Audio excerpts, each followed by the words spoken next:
está preparando la transmisión y se supone que ahí está arrancando. Bueno, estamos arrancando y está arrancando la transmisión y estamos dando ingreso a todos los estudiantes, a la sala.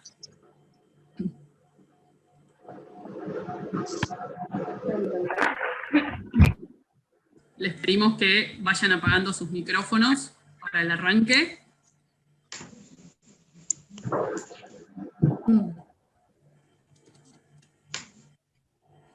Y ahí están enviando los links de la transmisión por YouTube. Y mientras van entrando todos, vamos, mientras tanto, a escuchar un tema que el profe Nelson me mandó a partir de que la vez pasada conversamos sobre el proyecto Chamamé Guaraní. El profe Nelson me mandó un video que había filmado con César Frete esta semana en San Roque, y bueno, me pareció lindo que podía ser un buen comienzo de nuestro encuentro de hoy. Entonces les voy a compartir. Este tema es un tema de Isaco Abitsbol y Miguel Repiso, que se llama Tita. Y lo que nos contó César es que tanto la hija, Isaco y Miguel, tenían cada uno una hija y se llamaba Tita. Tenían dos hijas que se llamaban Tita. Interprete en bandoneón y Nelson Florida en guitarra.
Bueno, se me cortó un poco, pero ahí va la intención.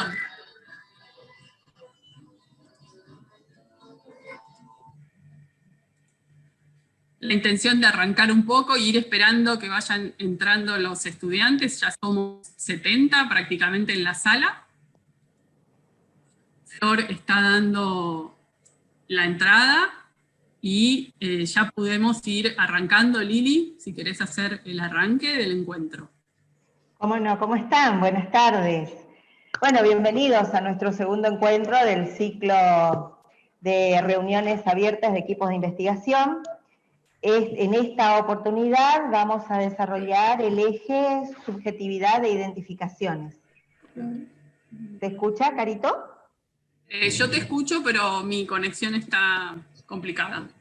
Bueno, No sé, pero calculo que sí. Espero que sí, sí. Hoy, bueno, el encuentro para todos los que son nuevos, los que nos están acompañando hoy, en esta oportunidad van a estar con ustedes, o sea, con el equipo, tu equipo de investigadores, nuestros estudiantes de toda la zona, no solamente del instituto, sino también de otros institutos cercanos a quienes hemos invitado. Nuestra intención es que estos encuentros sirvan para estimularnos, para estimular el encuentro con el saber, con la producción de conocimiento, y como decíamos ya en nuestro encuentro anterior, pensar que es posible, ¿no? Que es posible, y también saber, poder entender que este tipo de trabajos que hacen ustedes o de investigaciones que hacen ustedes por el corte que tienen, producen un impacto muy importante en las comunidades. Las empodera, por usar un término que está muy de moda últimamente, y entonces nos parecía súper oportuno que podamos compartir entre todos. Nuestro deseo es que hoy nuestros estudiantes puedan participar con ustedes libremente, sin ningún tipo de condicionamientos de los profesores, por eso nosotros vamos a estar en otra sala después, y que justamente este sea un espacio para todos nosotros, un espacio de construcción común. Hoy vamos a trabajar con esta agenda, biografía de un soldado caído en Malvinas, Ramón Cirilo Blanco, en Arroyo Pontón, San Luis del Palmar.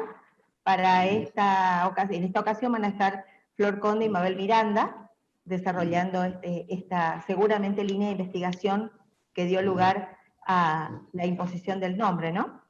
Luego vamos a ver emergencias indígenas guaraní en Corrientes, a Yelén Morales Michelini, y luego veremos transmisión intergeneracional del guaraní en grupos familiares en Loreto e Itatí, con Tamara Alegre y Guadalupe Quirós. Bueno, chicas, ya están presentadas, yo no quiero consumirles el tiempo, prefiero que lo ocupemos en escucharlas y en que nuestros estudiantes puedan participar. Bienvenidos nuevamente a todos y que esta sea una tarde muy provechosa para todos los que estamos hoy acá en la sala de Zoom.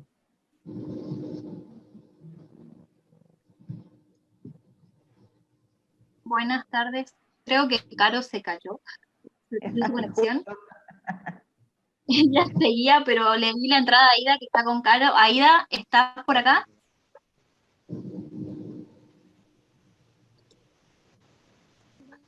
Aida. No, parece que no. Ahí está. Aida. Volví acá. Estoy con problemas en mi compu. ¿Me traes mi cuaderno? Así que, Lili, no te escuché, pero te imagino. Bueno, gracias. Si querés, repito todo de nuevo. No.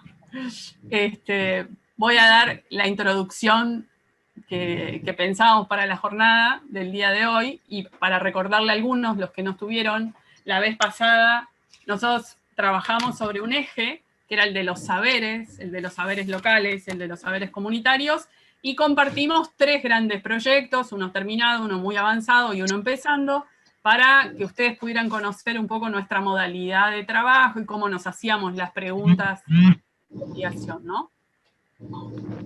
En este caso,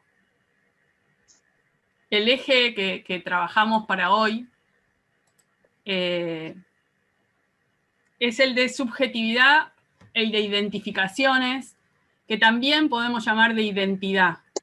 Identidad no es una categoría que nosotras usemos para trabajar, y justamente, o tal vez, contarles a ustedes por qué no la usamos, ¿no? Y por qué usamos la idea de identificación o subjetividad o proceso de subjetivación. La identidad en general remite a pensar en cuestiones fijas, estáticas, contenidos determinados, ¿no? Que siempre fueron así y siempre serán así. Y nosotros tenemos una idea un poco más dinámica, ¿no? De la situación, de los procesos en los que todos estamos inmersos, de identificarnos con múltiples situaciones, con múltiples aspectos, y en ese proceso ir siendo los que somos. Y cada uno de nosotros y nosotras sabemos que no siempre somos los mismos en determinadas circunstancias, ¿no?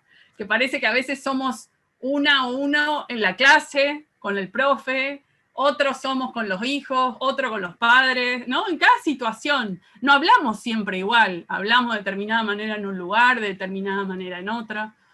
Entonces, con esa idea de que somos como un cúmulo de identificaciones que van y que vienen, y que por ahí en una época me identifico más con algo y en otra época no tanto, ¿no? Con esa idea, pensando que los procesos de identificación son eso, son procesos, son caminos, son devenires, ¿no? Imagínense que para estudiar esos procesos es más difícil concebirlos de este modo, pero si bien es más difícil y es más complejo, creemos que es más rico y que nos da más posibilidades para comprender lo que nos ocurre, ¿no? Lo que nos ocurre de manera individual y lo que nos ocurre de manera social.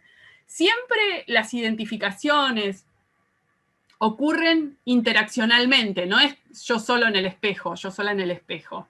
Bueno, el espejo puede representar muchas cosas, pero es con los otros, ¿no? Es en las interacciones, es en los grupos, es en nuestra sociedad, en nuestro pueblo, en nuestra provincia, en nuestro país. Depende la escala en donde uno ancle, ponga su identificación, ¿no? Y entonces algo que es muy, muy importante para nosotras, para pensar esto y que queremos compartir con ustedes, es que los procesos de identificación cambian permanentemente, cambian y se transforman. Lo cual es, por un lado, te da un poco de vértigo, porque entonces, ¿quién soy yo? ¿Qué soy? ¿No? Pero por otro lado, es una gran posibilidad. Es una gran posibilidad pensar que esos procesos cambian, que se modifican. Y hay algo que es muy importante para nosotros aquí en Corrientes, es muy importante. No habría nada, desde esta concepción, no habría nada, y lo digo yo, acorrentinada número 1, no habría nada que es natural, no hay nada que es esencialmente así. Todo lo que somos es una construcción, es un proceso social y subjetivo de construcción. Y hay mucho de elección también allí, ¿no? Ustedes me dirán, algunos de ustedes me dirán, bueno, yo nací en Corrientes, ¿qué elección tengo de ser correntino, no? Bueno, yo no nací en Corrientes y tuve la elección de ser correntina. ¡Wow! Se las largué esa. Los que me conocen hace mucho se matan de risa y saben todo lo que hay detrás de eso. Pero en este ejemplo les quiero mostrar nuestra manera de pensar estas temáticas, estas grandes temáticas. Hoy les traemos 3 grandes proyectos o 3 proyectos que ponen en eje, que miran eso, que miran los procesos de identificación, los procesos de subjetivación. Uno es sobre Malvinas, un gran tema, y tal vez uno podría decir de una memoria reciente, qué sé yo, tal vez uno puede decir que ese episodio de la guerra se asocia con otras guerras, no sé, eso ya es para otra reflexión. Pero hay mucha gente que se identifica fuertemente con lo que llama causa de Malvinas. Tan fuerte que lo hace parte de su identidad, que han puesto su vida entera al servicio de esa lucha, de esa causa.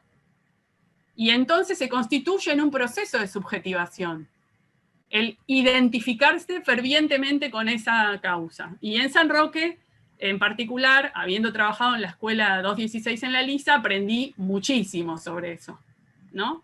Ustedes han sido los pioneros del proyecto ADN, de reconocimiento de los chicos, digo, porque eran incluso más chicos que ustedes, enterrados y desaparecidos al mismo tiempo en Malvinas, ¿no? Otro gran tema es la cuestión indígena en Corrientes. Un gran tema, muy importante, y uno podría decir muy reciente, allá nos va a contar, porque es muy reciente la inscripción de comunidades indígenas en Corrientes, muy reciente, le estoy hablando del año 2013, es muy reciente. Y yo podría decir, ¿será tan reciente o en realidad es lo más antiguo de todo? ¿no? Es una gran pregunta, que ahí tenemos bueno, la tenemos ahí para pensar. Y después tenemos el tema que nosotros siempre estudiamos, que son los hablantes. Ahí es donde vemos más cambio, ¿no? Los hablantes de guaraní en nuestra provincia. Y vamos a traer un trabajo que nos remontamos al siglo XX, 100 años, más o menos, ¿no? La transmisión intergeneracional del guaraní en 2 familias de Corrientes. Y bueno, ahí pasamos de ser hablantes de guaraní, a ser guaraniceros, a ser guarangos, a ser bilingües. Ahora había sido que somos bilingües. En fin, múltiples identificaciones que en este momento están en un gran proceso de transformación. En un gran proceso. Hace 10 años alguien podía no identificarse siquiera con ser hablante guaraní y hoy puede estar diciendo, che, había sido que soy bilingüe, ¿no? Es algo que está transformándose mucho. Entonces, las grandes preguntas, ¿cómo me voy identificando con distintos aspectos en mi vida? ¿Cómo voy, no sé si la mejor palabra es ser, porque el ser siempre parece eso más fijo, ¿no? Pero nosotros tenemos un concepto en Corrientes que es genial, que es cómo me voy aliando, ¿no? ¿Cómo me voy aliando? Es un gran concepto de identificación. ¿Cómo uno puede decir que se siente mejor, adecuado al lugar donde está, con quien está, del modo en que está, ¿no? ¿Cómo voy siendo? ¿Cómo deseo ser, en definitiva, ese camino? Bueno, entonces hoy vamos a compartir con ustedes estos proyectos. La idea es contarles algunas cosas, no en extenso, para después poder charlar. Vamos a insistir mucho hoy. Somos 73 en esta sala de Zoom. Los profes los invitamos a mirar esto por la transmisión de YouTube. Vamos a trabajar en otra sala con ellos, ya que el Zoom nos los permite. En otro Zoom, en otra dirección, vamos a trabajar con ellos después de la transmisión. Y acá, como la vez pasada, vamos a armar unos grupos para poder charlar un poco. La idea es que podamos charlar, pues si no, exponer y no poder charlar, a nosotras no nos gusta. Así que vamos a insistir mucho en que podamos charlar hoy. Bueno, las primeras que yo voy a invitar para que cuenten su proyecto son Florencia Conde y Mabel Miranda, que ellas ya se van a presentar, van a contar la escuela, en fin. Ahí las dejo. Bien, muy buenas tardes a todos. Soy Mabel Miranda. Hoy les voy a hablar desde mi posición de directora de la escuela número 784, Héroe de Malvinas Ramón Cirilo Blanco de San Luis del Palmar. Es una escuela que está a 12 kilómetros de la localidad de San Luis y a 30 kilómetros de la capital de Corrientes, de donde yo voy. Mis colegas van de San Luis.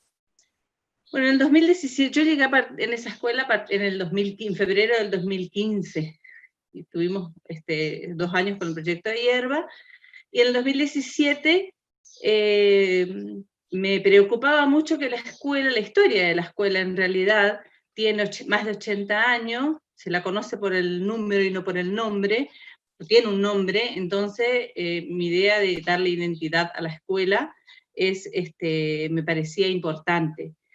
Para esto hay un protocolo que es hablar con el Consejo General de Educación, hacer la propuesta, mandar un nombre. El nombre tiene que ser una persona destacada de la comunidad, que se haya destacado por algo determinado, pero tiene que tener el consentimiento de las comunidades, de la comunidad, digamos.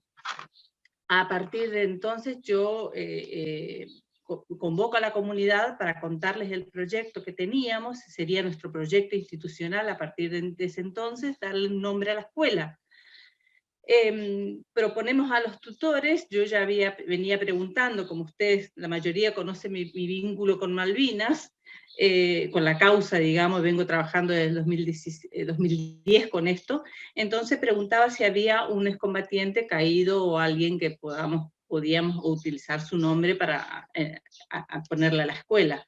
Bueno, y se hizo la reunión con los tutores y vecinos, y bueno, apareció el nombre de un excombatiente, y también una de las propuestas fue el donante del terreno, que no vive más, pero que, bueno, que había familiares cercanos.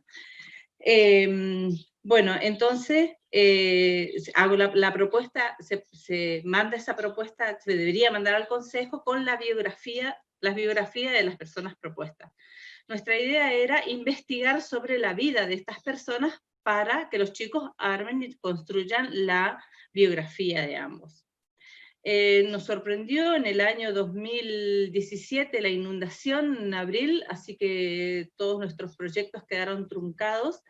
Tuvimos casi más de 2 meses sin clase, así que cuando volvimos nos tuvimos que ocupar de otras cosas, de que los chicos puedan procesar lo que les había pasado, ya que la escuela y todas las familias, el 80% de la familia estuvo bajo agua durante más de 2 meses, volvimos, inclusive había gente bajo agua, así que nos tuvimos que ocupar de eso durante todo el año. En el 2018 volvimos con la propuesta, ya con plantel nuevo, y tuvimos que proponerle a los docentes nuevos con este proyecto, ¿no? Bueno, apareció, empezamos con la idea de empezar con la biografía del soldado, Ramón Cirilo Blanco, y teníamos un solo dato, que había una tía en la zona que podía darnos información, no sabíamos absolutamente nada.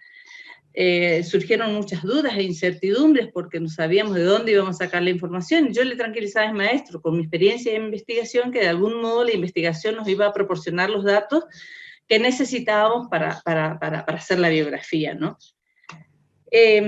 Para producir la información empezamos en abril todos los años, nuestras escuelas visitan los excombatientes, como en la mayoría de las escuelas, invitamos a un excombatiente de Malvinas, de San Luis, y se elaboraron con los alumnos y los docentes, elaboraron preguntas para hacerle. Él vino, relató lo que quiso relatar de su experiencia en Malvinas, y después los alumnos hicieron preguntas, inclusive las maestras hicieron muchas preguntas, algunos tutores inclusive, al señor Lafuente. Se archivó esa información, digamos, y después empezamos a elaborar, los chicos empezaron el trabajo de precampo, que sería la elaboración de las preguntas para investigar acerca de la infancia de Ramón Blanco, principalmente a la tía y la prima, y también pensamos en que podíamos ubicar en cómo era el paraje en la época en que nació Ramón Blanco y que pasó su niñez ahí. Entonces buscamos informantes claves con la edad aproximada entre 50 y 60 años para poder decirle que nos cuenten cómo era y obviamente si le conocían a Ramón. Se elaboró el cuestionario y los chicos empezaron a practicar, digamos, para hacer las entrevistas. En el trabajo de campo un grupo salió a hacer las entrevistas a esta gente, a estos informantes clave que nos darían la data de cómo era Pontón en ese entonces, Arroyo Pontón, que es el paraje, y otro grupo fuimos a la casa de la tía de Ramón Blanco, donde vivía la tía una tía y una prima. Cuando llegamos ahí, un grupo hizo las entrevistas a la tía y otro grupo a la prima, fuimos con Flor y con la maestra del grado, y ahí nos dieron muchos datos en realidad. Fue muy importante esa entrevista porque nos habló de que ella fue la que le crió, amamantó inclusive y crió a Ramón Blanco, la mamá lo dejó desde muy chiquitito en casa de su tía, y se crió después de los 5 o 7 años con la abuela paterna, también nos dio los datos de la abuela paterna y nos dio datos de hermanos paternos y maternos, porque aparentemente madre y padre habían hecho su familia por separado, digamos. Como la familia esta vivía en Corrientes, con Flor nos ocupamos de hacer las entrevistas en Corrientes, fuimos, ahí está la hermana, por ejemplo, y al lado de él, de camisa cuadro y pantalón claro, él es el jefe de grupo de Ramón durante la guerra de Malvinas. La verdad que nos dio muchos datos de Ramón como soldado, y la hermana, lo poco que se acordaba, porque era muy chiquita, tenía 5 años, más o menos nos dio algunos datos. El esposo de la señora que está de rojo era compañero de escuela de Ramón Blanco, que nos contó, ahí nos enteramos de que no hizo la escuela primaria en Arroyo Pontón, sino en Rincón del Sombrero, con su abuela paterna, cuando vivía con su abuela paterna. Así fueron apareciendo, ven que van apareciendo nuevos personajes para hacer las entrevistas y van apareciendo nuevos lugares. Fuimos a Rincón del Sombrero, estuvimos en la escuela, donde hizo su escuela primaria, hablamos con el portero que se acordaba de él, lo conocía y nos dio algunos datos de su niñez, y fuimos a la casa de los familiares, donde todavía viven los familiares, donde vivía él. Él vivió un tiempo en la escuela con una de sus tías también, así que tuvimos bastante datos ahí. Con todo este cúmulo de información, empezamos después de julio la etapa de análisis. Ahí en la foto nos damos cuenta que los chicos graficaron la familia de Ramón, los hermanos de parte del papá y la familia del lado de la mamá, digamos, y los hermanitos que tienen abajo. Bueno, en julio, después de julio, empezamos la etapa de análisis y los chicos empezaron a hacer transcripciones.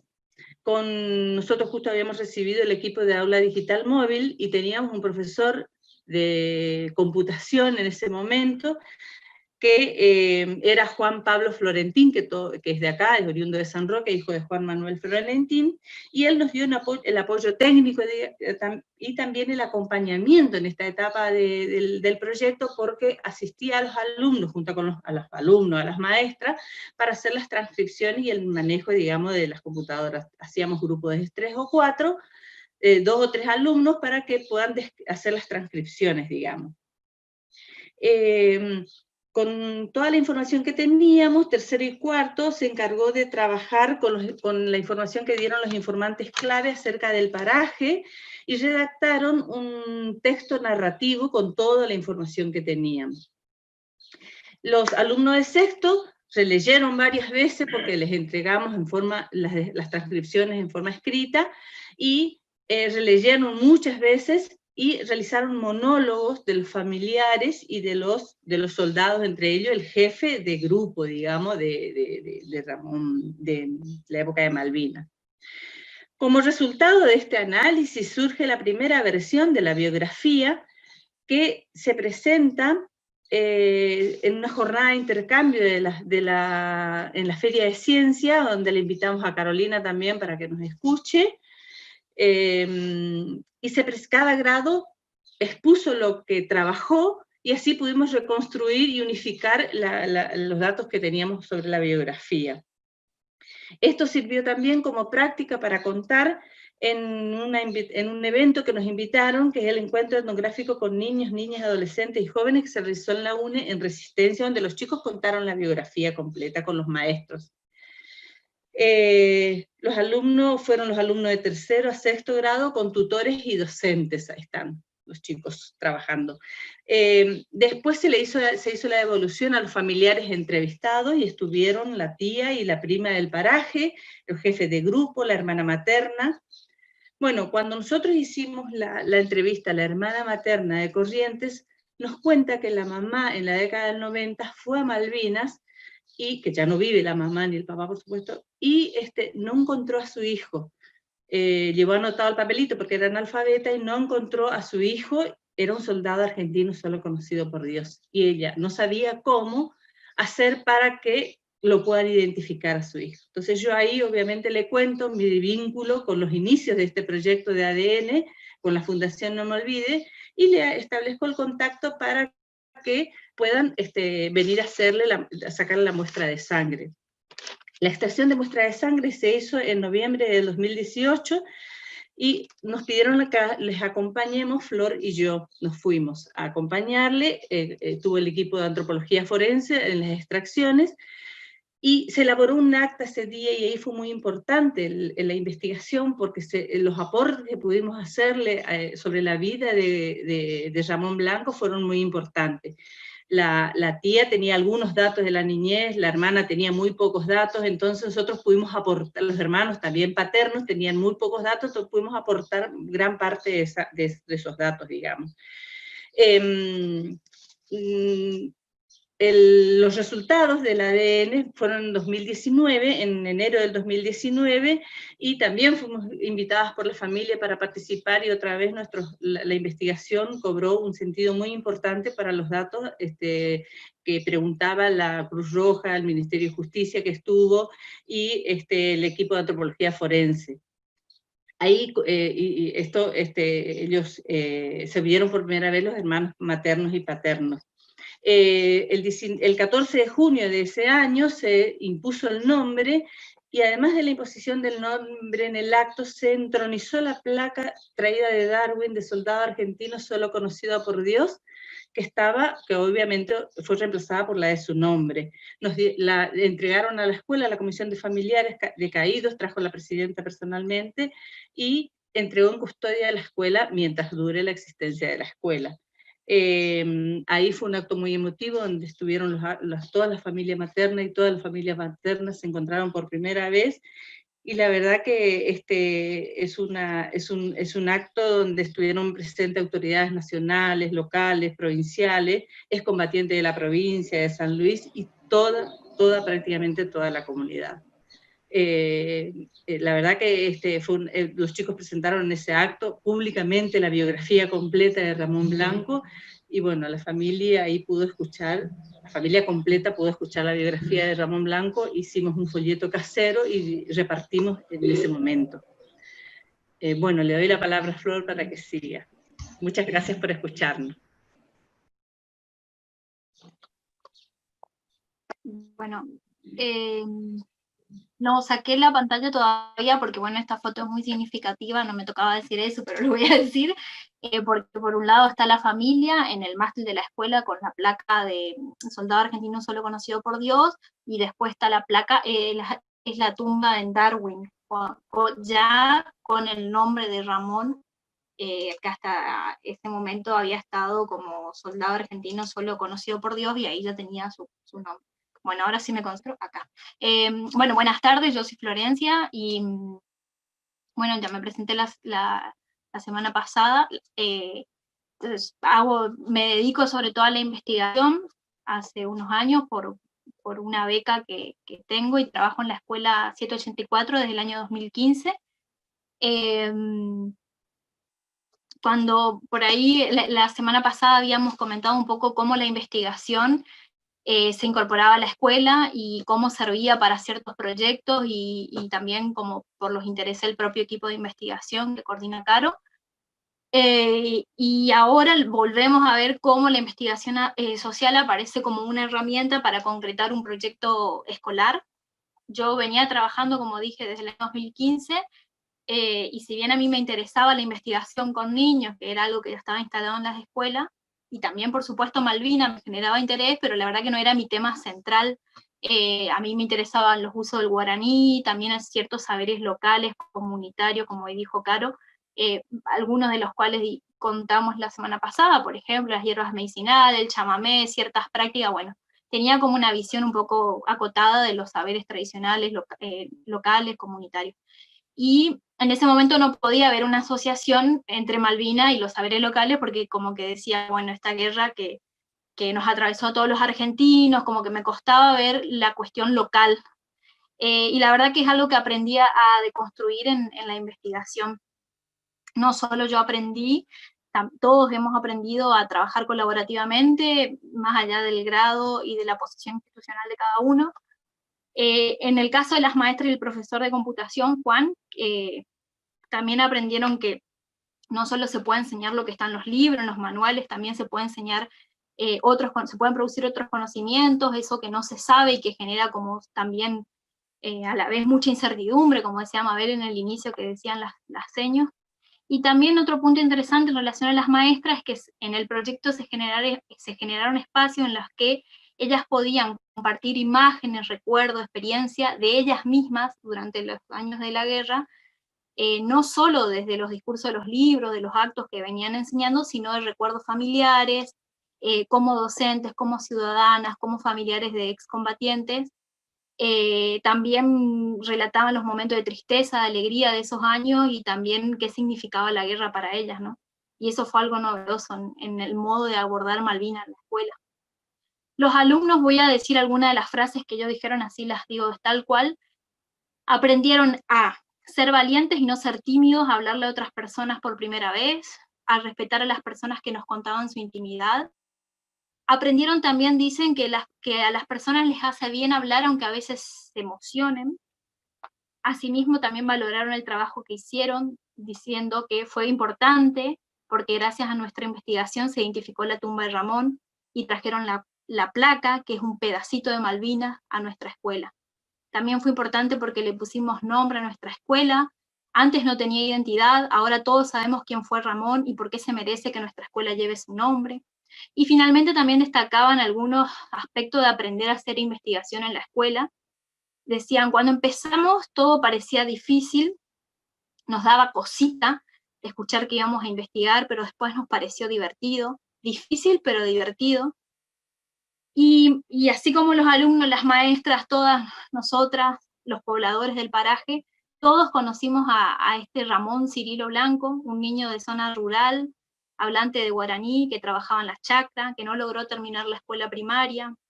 Conocimos las circunstancias en las que fue convocado a la guerra, las repercusiones en su familia. Conocimos un poco de su experiencia como soldado, aunque fue muy poca parte de su vida la que se dedicó a ser soldado, aquello que lo caracterizaba. Conocimos a su familia y detrás de ella tantas otras familias del paraje. Aprendimos un poco más sobre la historia del lugar, porque como dijo Mabel, reconstruimos un poco cómo era vivir en ese paraje, en ese tiempo, y también sobre este lugar donde nacieron y viven actualmente los alumnos de la escuela. Este proyecto fue encarado desde una escuela primaria, que es justamente una de las instituciones en las que se producen, circulan, incluso se internalizan ciertos discursos oficiales sobre el pasado, en este caso sobre la guerra de Malvinas. Somos testigos, porque fuimos a la escuela, de que se producen discursos que interpretan este hecho histórico que atravesó nuestro país, y que generalmente se los escuchan en los actos, en los momentos en que se acerca la fecha de conmemoración. Y seguramente esos discursos también están inscritos en nuestras experiencias y memorias escolares y civiles, ¿no? En este caso, en este proyecto, Malvinas fue un tema que nos acompañó durante 2 ciclos lectivos. El desarrollo del hecho no solo se basó exclusivamente en los datos habituales que se suelen enseñar cuando se acerca la fecha de conmemoración, sino que desde la escuela se reconstruyeron memorias locales, visibilizando otras experiencias, silencios, violencias que a veces las versiones oficiales soslayan. Pudimos entender que la memoria no es homogénea y que hay muchas formas de recordar, que se pueden construir diferentes sentidos en torno a un pasado común, y que esos mismos sentidos se pueden resignificar, pueden cambiar en función de acontecimientos actuales, como fue la imposición del nombre, la identificación de los restos de Ramón y todo lo que eso generó, bueno, en la escuela, en el paraje, en la familia de Ramón, en otros excombatientes. Hablar de Malvinas hoy, en esos años que estuvimos trabajando, en ese contexto histórico y en ese punto geográfico de la provincia, también nos permitió descubrir otros matices de la guerra, recuperar diferentes experiencias de lo que significó este suceso en soldados correntinos, en diferentes familias y en pobladores de un paraje rural. También nos permitió conocer cómo fue el después de Malvinas, ya sean los familiares de Ramón, en otros excombatientes y en aquellos que buscan el reconocimiento de los soldados que, como Ramón Cirilo Blanco, no tenían nombre y eran NN, como es el caso de la fundación, No Me Olvides. Y en este proyecto, las memorias sobre Malvinas ponen el foco en historias locales, familiares, íntimas y cotidianas.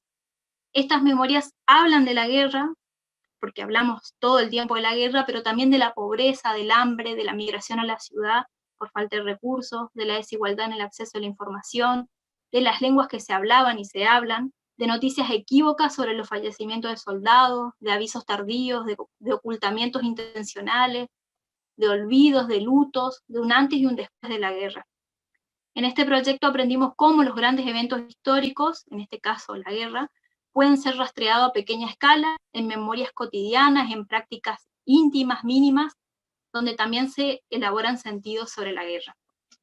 Y para cerrar, algo que por ahí está. Es interesante pensar cómo hay mucha gente que se dedica a los estudios de la memoria, autores que dicen que traer el pasado al presente es una práctica política. Y nosotros podemos considerar que la iniciativa de la escuela de poner el nombre al establecimiento, la investigación que se desarrolló y el deseo de los familiares de que se reconozcan los restos de Ramón, pueden entenderse como acciones políticas que buscaron transformar, reclamar derechos y justicia. Está. Listo. Bueno, ¿estamos? Gracias. Sí. Flor y Mavi, muchas gracias. Yo estoy sin mi compu, entonces la host sos vos, Flor. Estamos transmitiendo todo desde tu compu, porque la mía, no sé, el chamamé la emocionó demasiado y no pudo seguir. Está reiniciándose. Bueno, le vamos a pedir a Aya entonces, a Yalén Morales Michelini, que nos cuente cómo va yendo la investigación que ella está llevando adelante. Bueno, buenas tardes, Corrientes. Acá les hablo del Chaco y me pasé al celu porque la compu también está o el wifi, no sé, acá hay tormenta, no sé cómo están por ahí, no las puedo ver a todos, una pena porque podía ver las caras por lo menos. Bueno, a ver, tampoco me puedo tomar el tiempo que yo me suelo tomar, así que por favor alguien ahí me manda un WhatsApp a los 5, Sí. Caro, Estamos, de una. dale. Bueno, yo, teniendo en cuenta un poco el tiempo y cómo presentarles sobre los procesos de identificación indígena en Corrientes, sobre los grupos, pensé en 3 cositas, en 3 temitas, así que me ayudarían. Primero, contextualizar un poco, después pensar en cómo se dan esas identificaciones, y en un tercer punto, ¿qué aprendemos? ¿Qué vamos aprendiendo como grupos en este proceso de descripción y de ir aprendiendo de esos procesos, vamos a decirlo así? Para poder contextualizar, vamos por el punto 1, es importante saber que, bueno, hasta el 2013, como decía Caro, en Corrientes era la única provincia, digamos, que no tenía ninguna inscripción en el INAI, ninguna comunidad indígena inscrita en el INAI sería. Pero para poder comprender esos procesos tenemos que ir un poquito más atrás. Igual es importante poder aclarar que las inscripciones de los grupos indígenas en Argentina, y por ahí voy a hacer un poco, voy a ir para atrás un poquito, pero solamente para poder comprender, no se dan hace mucho tiempo tampoco, digamos. En el 85 empieza una ley indígena argentina, y en el 94 recién se consideran que los pueblos indígenas son previos al Estado, o sea que estaban antes de la Constitución del Estado. Con esto, ¿qué quiero decir más allá de hacer historia? Lo que quiero decir es que son procesos que son bastante cercanos a nuestra experiencia, a nuestro presente, a nuestra cotidianidad, digamos. Y que también fueron procesos que estuvieron muy de la mano, digamos, y fueron cambiando en función de los gobiernos y de quienes estaban al mando de esa nación, ese Estado que se estaba constituyendo, y que en constante, como decía Carlos recién, nos estamos constituyendo en función de cuál es el sujeto, cuál es el ciudadano que un Estado quiere construir, digamos, qué identificaciones, qué identidades va a construir. Y en eso hay muchos autores, bueno, están como muy vigentes ciertas concepciones de qué es ser indígena, digamos, que parecía que están como duras o como estáticas, pero que al mismo tiempo se fueron moviendo en función de cuál era el sujeto ciudadano que se quería para una nación, un Estado, todo eso otro estaba como por detrás, digamos. Entonces, es importante poder contextualizar y tener en cuenta eso para poder comprender estos procesos que se van dando en Corrientes. En Corrientes, al momento, hay 3 comunidades indígenas que están inscritas, hay otras que están en proceso, está la comunidad de Yajaveré, está la comunidad en Boicuá, está la comunidad en Ñupují, en Tuzangó, en San Miguel y en Concepción. Ahora voy a hablar un poco de la idea de comunidad, pero para seguir con este contexto es importante comprender que o sea, por lo que yo empezamos a darnos cuenta, o que es importante tener en cuenta al momento de pensar cómo se dan estos procesos, es que se dan en el marco de disputas territoriales, que esas disputas territoriales no se dan ahora, únicamente se dan en todo el país, digamos, y una de las herramientas que encuentran los grupos, así no solamente en Corrientes, sino en Chaco, es la delimitación territorial. El evento que encontramos como importante a ser incorporado para pensar estos procesos es la producción de la reserva en el 83, esa como una fecha que empieza a aparecer en los discursos y como un evento importante a pensar. ¿Por qué digo producción de reserva? Porque es la concepción de un espacio que podemos pensar como un humedal a la producción de una reserva, en el sentido de que lo empieza a administrar parques nacionales, al mismo tiempo hay otras agencias en juego, como puede ser CLT, que es Conservation Land Trust, que es Rewilding, que es Tompkins, digamos, que son agencias ecologistas, y bueno, también agencias agropecuarias y otro tipo de empresas que claramente tienen intenciones de recursos, digamos. Más allá de que empiezan a haber todos estos nuevos actores, también hay como una inversión, digamos, en lo que quiere decir del turismo y de todas las subjetividades que empiezan a apostar a ese espacio.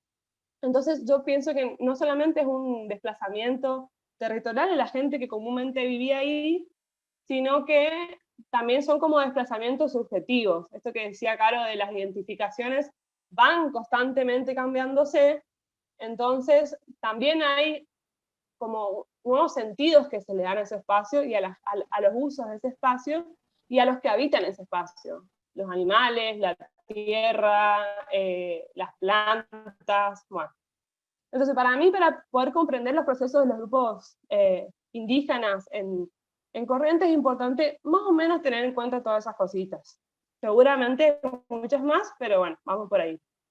En relación a cómo se da la identificación, era importante para mí aclarar que son procesos singulares como colectivos. 5 minutos, Aya. Y cuando digo singulares colectivos, perfecto. Dale. Voy 5, bien.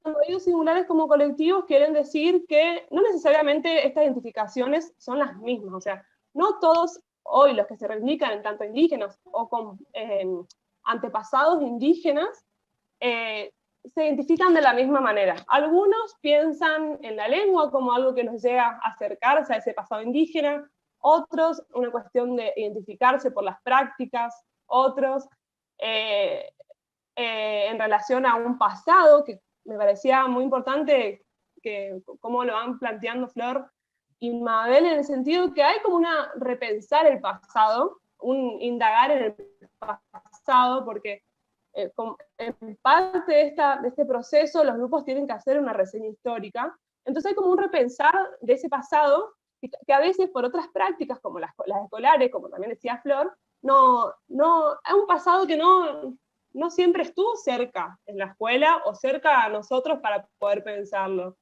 Entonces hay un proceso, como parte de esa identificación, hay un proceso de memoria, de práctica, de memoria de esos grupos, que no necesariamente es en todos los grupos el mismo, y no necesariamente quiere decir que todas las personas de un grupo lo estén pensando de la misma manera.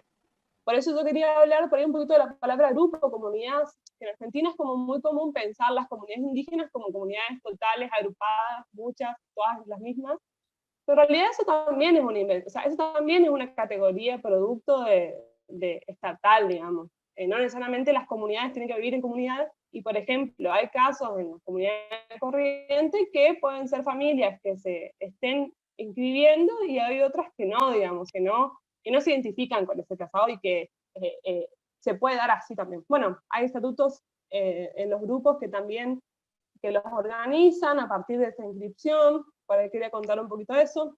Eligen un caraí, que se va cambiando cada 2 años, eligen un CPI, que en este caso es Miriam Sotelo, que es una de las chicas con las que estuvimos más cerca como grupo, que representa a nivel nacional a los grupos indígenas de Corrientes.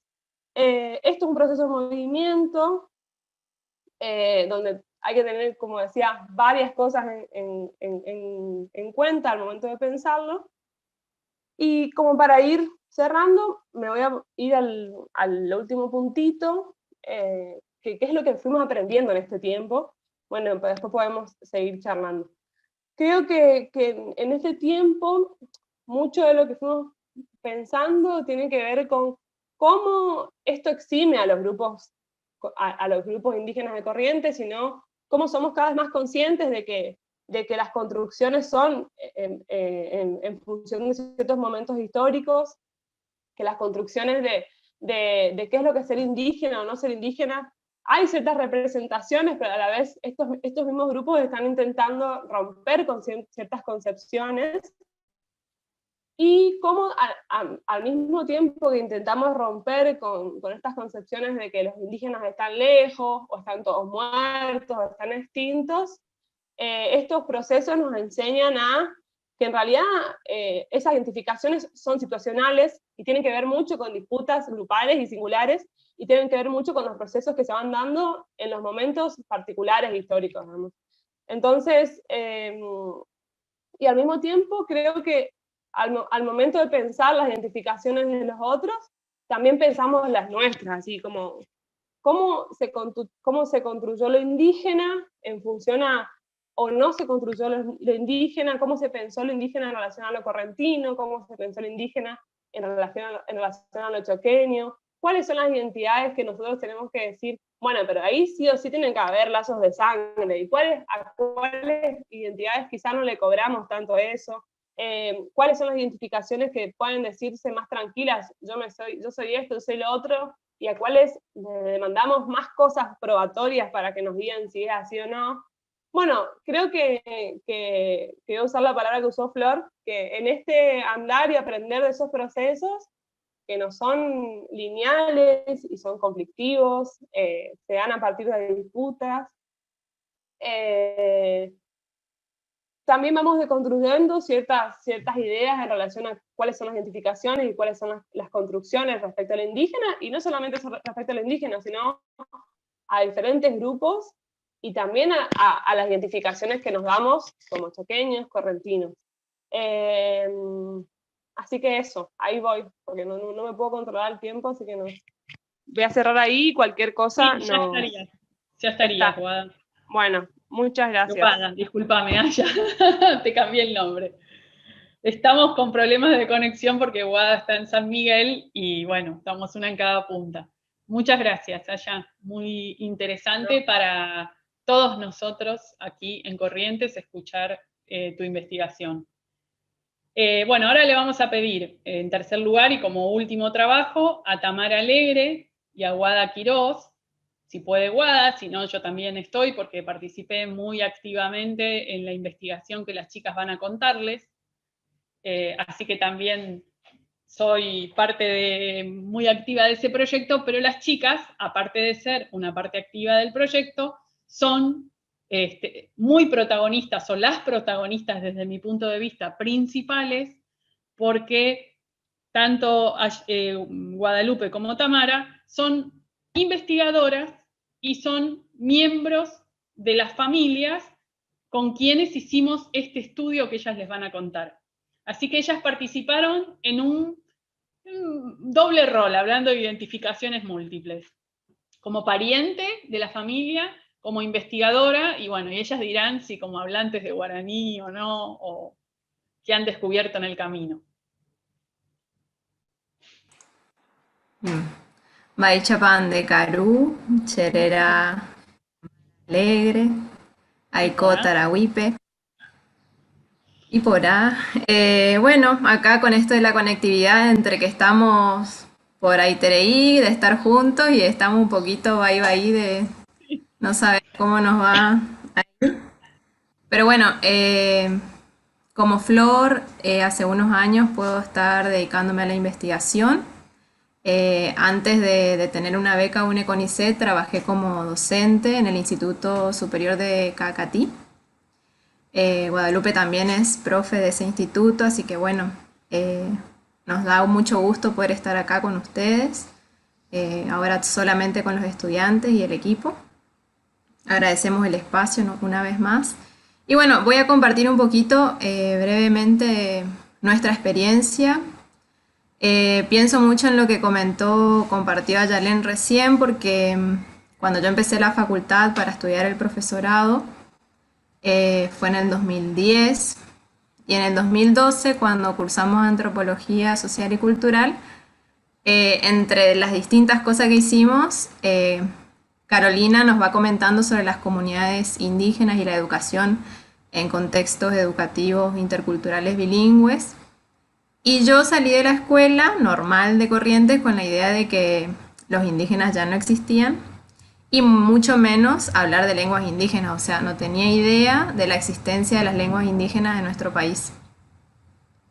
Entonces, entre varios descubrimientos, cuando conozco la etnografía de Carolina, Entiendo pero no hablo, bueno, es como que se me presentó el guaraní de una forma, digo yo ahora, elegante y formal, y que me permitió ver el guaraní que siempre estuvo en mi casa, es decir, con mi familia materna puntualmente.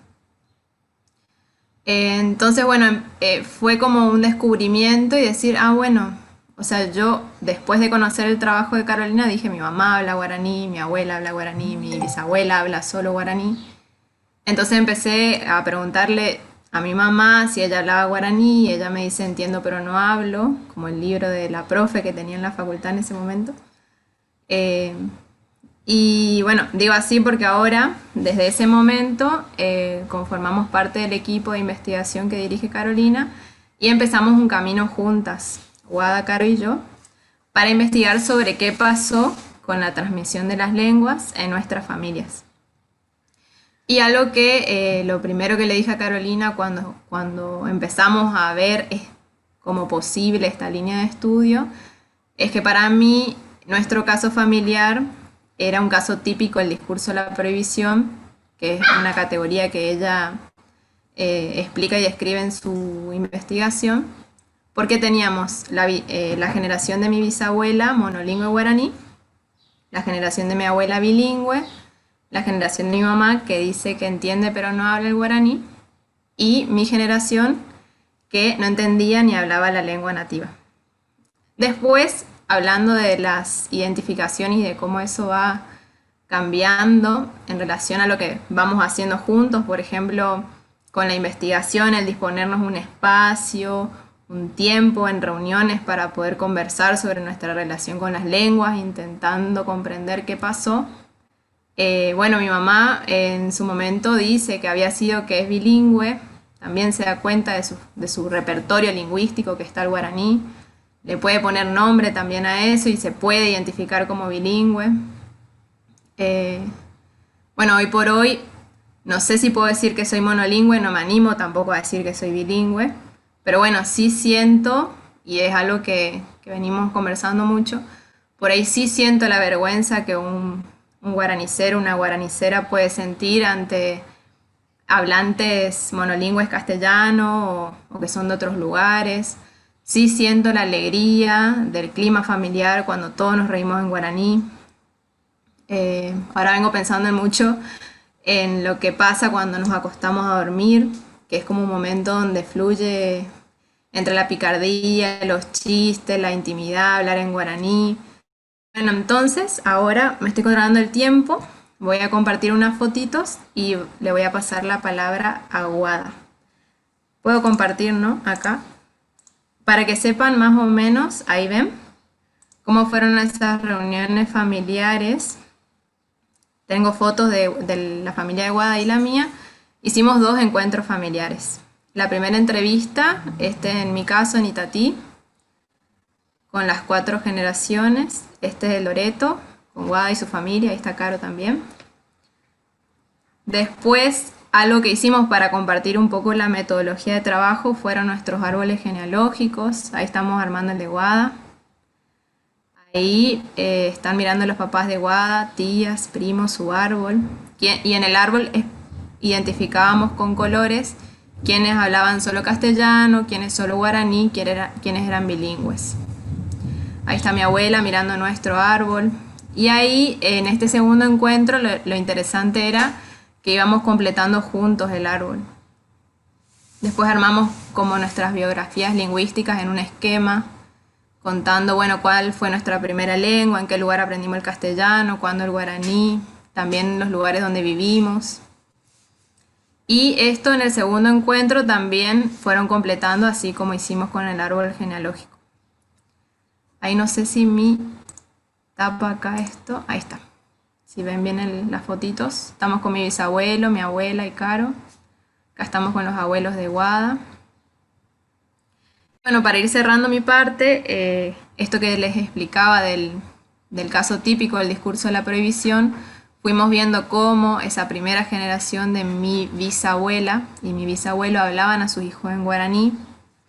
Después, de la segunda generación a la tercera, puse que apareció el discurso del guaraní porque ya hay como un esfuerzo de los papás en hablar a sus hijos en castellano para que les vaya bien en la escuela, por mencionar uno de los aspectos. Pero entre los adultos siguen conversando en guaraní, entonces, de alguna manera, esa tercera generación entiende el guaraní, que sería la de mi mamá, pero ya ella, por ejemplo, no nos enseñó a nosotros a hablar en guaraní, sino que nos habló solo en castellano. Bueno, eso como para ir compartiendo un poco, y ahora le voy a dar la palabra a Guada.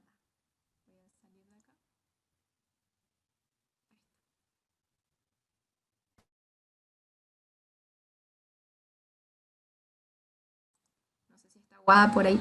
¿Estará Guada?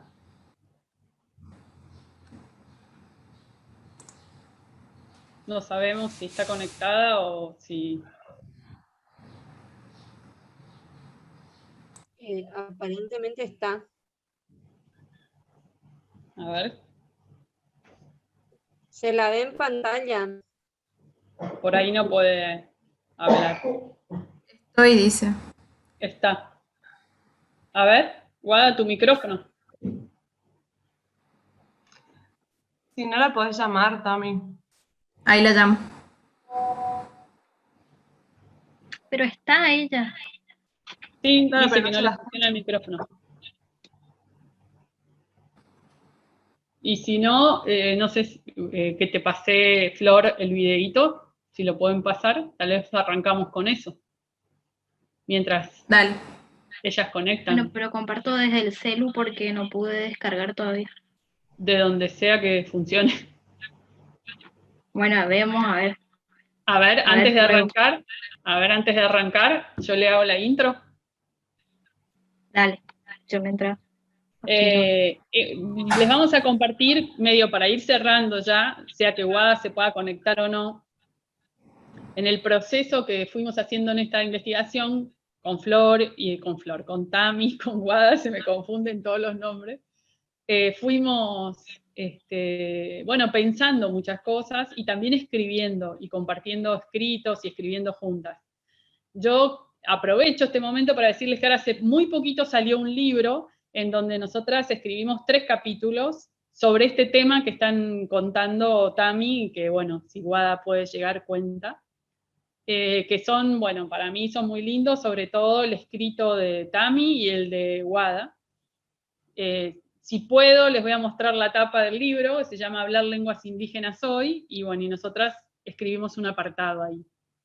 Y en ese texto hay uno que escribimos juntas con Guada, y se inicia con un epígrafe, que es un escrito que ella hace, después de, bueno, mucho andar, porque nos costaba escribir, y a Guada le costaba escribir estas cosas tan íntimas y a la vez difíciles de reflexionar, ¿no? Porque fíjense que la investigación que hacemos toca muchas cuestiones de cada una, ¿no?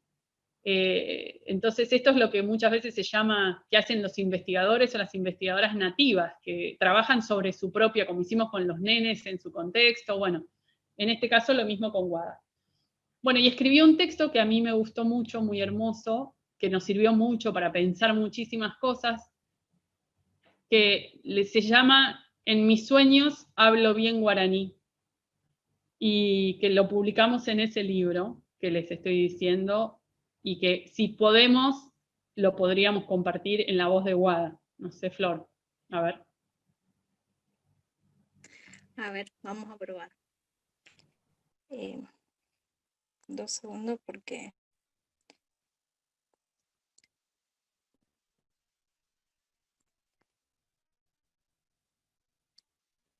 Ahora sí. ¿Escuchan? ¿Escuchan?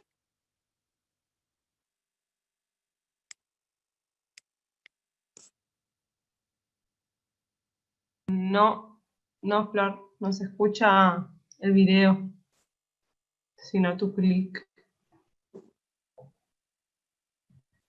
¿No se escucha? No, ¿No? Ah, bueno, Sacalo y después entonces lo vemos desde la saco. compu. Porque no Dale, tiene pongo de la sentido. compu. o si no pones, claro, o pones el audio O del desde la video. compu o... Y Guada no hay caso. Bueno. Tami, si querés podés mostrar el otro árbol que querías mostrar. Que querían mostrar. Acá está Wadi, ¿eh? Habla, a ver, Wadi. Yo estoy saliendo, pero está ¿El audio? sí en mi Hola, pantalla. Estoy saliendo. Ahí está. Bueno, ahí hago todo. ¿me escuchas? Sí. ¿La Sí, escuchan? Guada. Sí, se te Sí, escucha. Guada. Sí, se escucha. Bueno, yo desde mi compu no puedo ver a nadie, ni puedo escuchar nada, o sea, no escucho ni estoy con problemas del micrófono al parecer. Bueno, Y toca cosas y no me funciona, pero Guada, decile acá por que esto es como un mediante Tami, la llamada de Tami estoy ahí, sí. ahí entré al audio me parece, ¿sí? Bueno, esto es como un programa de radio en el campo, Guada, que te están preguntando por tu investigación y que nos cuentes un poco cómo es esto de que hiciste investigación en tu familia, qué es lo que descubrieron. Sí, bueno, estuve como colaboradora en el proyecto de Tami, digamos, de los estudios familiares, fui parte del equipo, y esta investigación la hicimos en Loreto, con mi familia paterna, y para mí también fue muy interesante lo que sucedió porque papá y sus hermanas y toda la familia, mis abuelos, han colaborado muchísimo para que salga, pero sobre todo papá fue un gran aliado para eso. Nos tomamos un día y fuimos a Loreto y hicimos la invitación, y a la gente que estaba lejos también le avisamos, porque tengo tíos en otras provincias y en otras ciudades de Argentina. Y bueno, cuando estuvimos ahí, fuimos 25 participantes, o sea, 25 familiares, entre tíos, tías, mis dos abuelos, mi abuelo y mi abuela, mi mamá, mi papá, mis hermanos varones, tengo 5 hermanos varones, y mi hija, hasta ese momento estaba solo Olivia, y bueno, mis primas y primos con sus hijos e hijas. Así que fueron 4 generaciones que estuvimos ahí intercambiando, interactuando. Los niños y las niñas también se hicieron sentir en esa entrevista familiar, hablando en guaraní. Así que, bueno, fue muy interesante lo que sucedió porque salió, digamos, a la luz y se pudo hablar sobre el guaraní, y todos nos sentíamos muy emocionados porque generalmente era algo que mis abuelos se sintieron silenciados.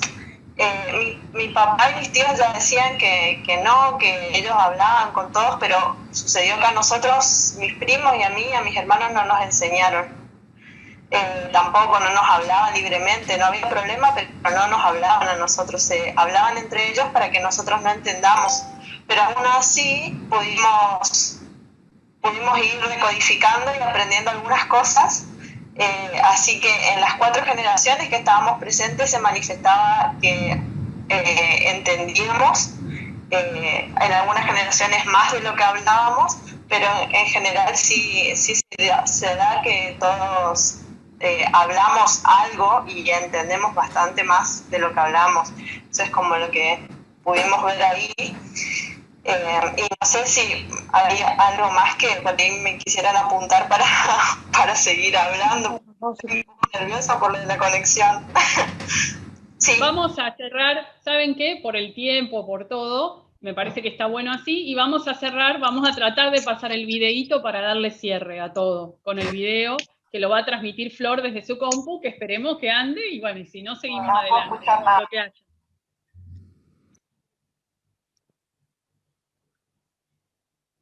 Vamos a intentar, a ver, de nuevo. Dale. Acordate de compartir el audio.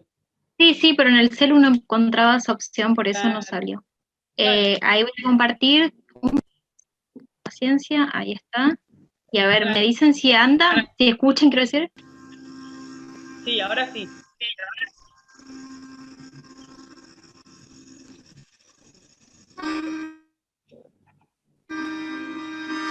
Vi a Wada, la Wada actual, de 26 años, con 2 hijas y el cabello largo, conversando con su papá, también actual.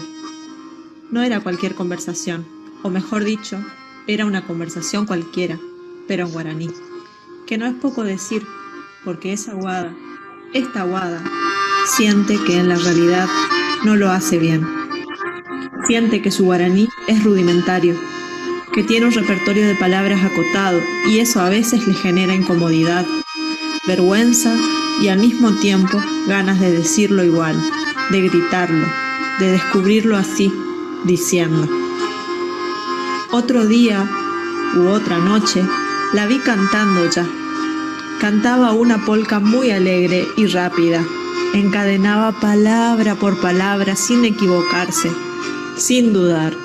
Cerrando los ojos, la música era más plena y el guaraní más dulce.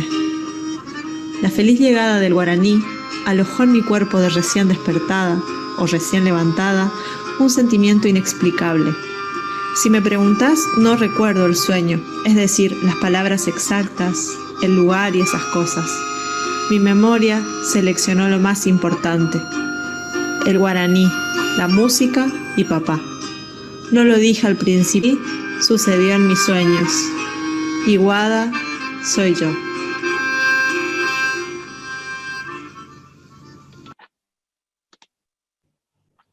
Bueno, por lo menos la pudimos escuchar en el Zoom y verla, a Wada, y tener esa comunicación que parecía en la radio. Anoche Wada estuvo en la radio contando un poco lo que habíamos hecho la semana pasada, acá juntos.